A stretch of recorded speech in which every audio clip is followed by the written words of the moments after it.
আসসালামু আলাইকুম। ওয়েলকাম মা ফার্মা হেলথ টিপস চ্যানেলের পক্ষ থেকে।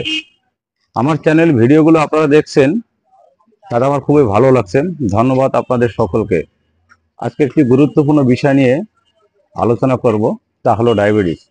মরণব্যাধি ক্যান্সারের মতন ভয়াবহ একটি রোগ হলো এই ডায়াবেটিস। ধীরে ধীরে মানুষকে শেষ করে দিচ্ছে। ডায়াবেটিস কখন হয় বা কেন হয়?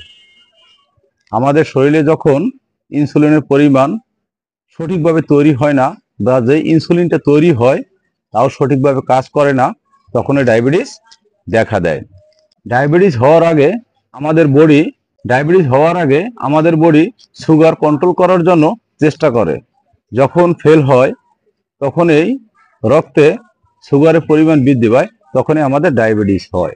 ডায়াবেটিস হলে আমাদের কি কি অর্গানগুলোর উপর এফেক্ট পড়তে পারে, আসুন সে বিষয়ে আলোচনা করি।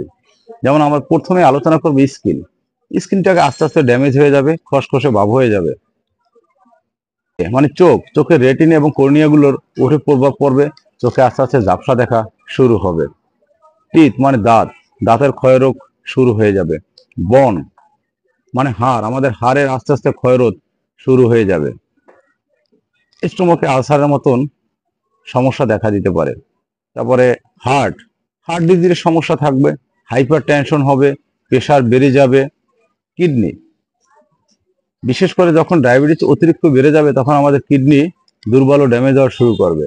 এছাড়া আরো বিভিন্ন ধরনের যে অর্গানগুলো আমাদের আছে, ধীরে ধীরে সেই অর্গানের উপরে এফেক্ট শুরু হবে। ধন্যবাদ। আজকে এই পর্যন্ত। সবাই ভালো থাকবেন। আল্লাহ হাফেজ।